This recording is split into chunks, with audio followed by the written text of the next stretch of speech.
PR's top pros talk integrating celebrities and influencers into brand campaigns, featuring Taekman, partner at BPCM. And here's your host, Doug Simon. Celebrities, influencers, how brands can work with them, and how can CEOs themselves become celebrities, and how can celebrities become CEOs? That's what we're going to be talking about with Ali. Really excited to have this conversation. Let's start. So what is a celebrity? I think, the way that we define celebrity, at least at BPCM, is somebody who it's a little bit more traditional. So you're thinking of these people in terms of someone who's kind of, maybe not known for the field that they're in, I should say. So whether you're an actor, you're a musician, you're a chef, you're an artist, you've sort of risen to the top. You've done enough work that people recognize you from the work that you do. And so, a lot of these people have gained sort of like household name status just because of of their success in their given field. That's how we define sort of a traditional celebrity. Great. And for an influencer, that's different. An influencer is different. I think an influencer is someone who might not have that same kind of global reach or even national reach. They certainly have, a big following, but I think that their following is a little bit more engaged. And because they're not necessarily, acting or doing whatever that, they have a little bit more of a niche, I should say, following because of whatever it is that they have gained notoriety for. So whether it's their style, whether it's, their cooking class at home that they do, whether it's, their comedy, they're not necessarily famous in the same way as an actor or musician, but they do have people who look to them to truly look to them for inspiration and information. Yeah, and celebrities and influencers, you like to talk about them no longer just being the face that's thrown up. They're much more integrated, which makes campaigns more authentic. How can a brand go about working with them to get some of the best results? What are some of the top line tips you have? Well, I think, listen, we just define them as two sort of separate things. And so I don't think that any brand, if you want to be effective, can only go one path. I think, with anything, anytime you're talking about, marketing, PR, anytime you're trying to reach, your consumer, the way you want to speak to them, it's a multi kind of, path that you're going to take. So really what we recommend, and the lines between celebrities and influencers are blurring, more and more every single day.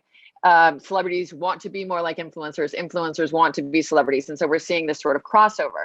But to answer the question, I think that you would, brands who do it well will use both. And because you're going to get something different from both of those kind of subsets.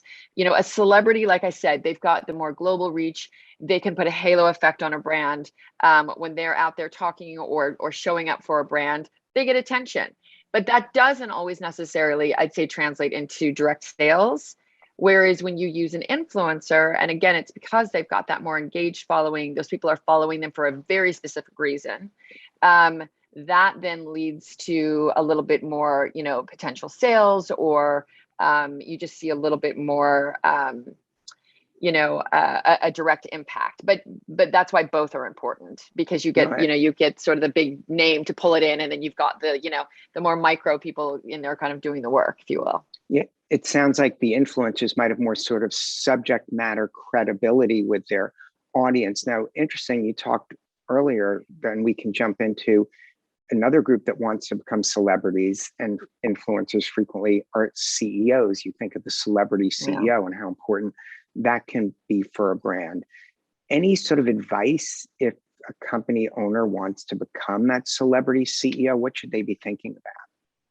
Well, I'd actually advise for them not to have that goal. I think that any brand, whether it is celebrity driven or led, or it's a your everyday CEO, I think you can't pin an entire brand on one person.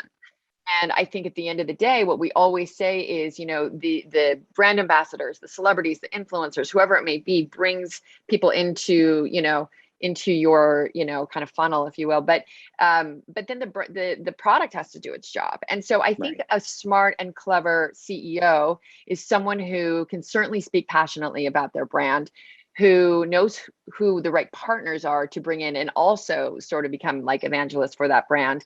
But I'd say to put yourself above the brand itself and try and, I never think the idea of just like, I want to be a celebrity, so how do I achieve that is a good, way to go about it. So But I do think, but I do think there are certainly CEOs out there who have gained that recognition. But I want to say it's more so because of the work that they've done, the partnerships they've done. There's people out there, you could look at brands like Gucci, and you could look at brands like, what Tiffany's sure. just did, right? With Jay-Z and Beyonce. I mean, I thought that was a brilliant, marketing move on their part. And I think, their CEO got a lot of recognition for that. And I think it was due, because I thought it was a very clever way to engage, a new audience for Tiffany. So I don't think what I'm hearing then is that if you want to be a celebrity, starting a multi-billion-dollar business might not be the clear path for you to get there. You might have to go about it in a different way.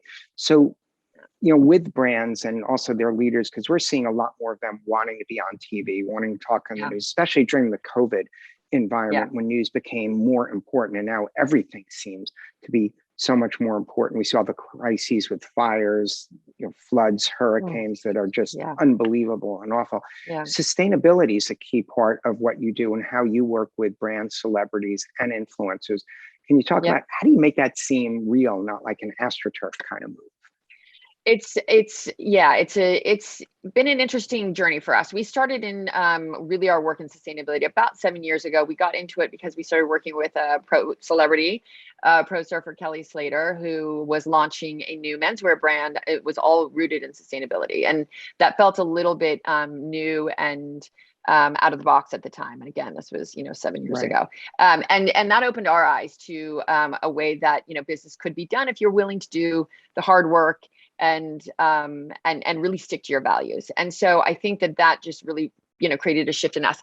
What sustainability is such a broad term. It's a bit of a catch-all. It doesn't, it's like it means everything and it means nothing. But I do think when you hear the word, you do have an understanding. It's a frame of reference for what you're about to speak about. And what we like to speak about is impact, because that's more measurable. You could really look at something and say, okay, does this action, does this production, does this garment we're making, does this, where does it impact the earth, where does it impact the people who are producing it? Is it positive, is it negative?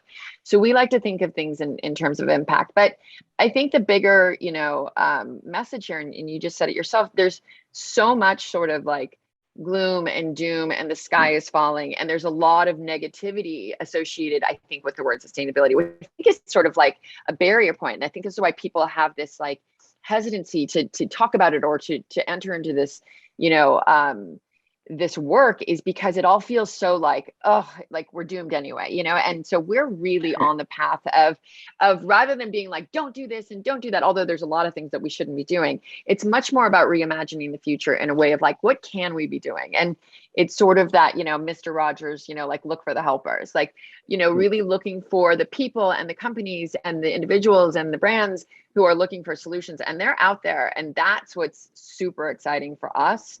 So we, I think, are able to hopefully, channel that excitement and the information that we're out there gathering to bring to brands, to influencers, because, listen, we need the big brands to adopt this. I mean, this is the only way that real change is going to happen. Like these big, massive corporations are going to have to do this.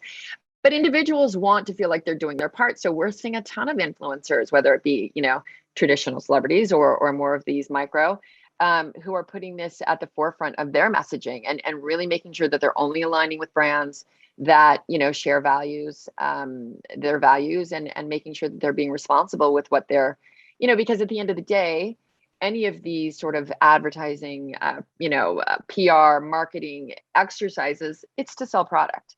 So you need to be, as a ambassador in any way, or talent, whatever, that looks like.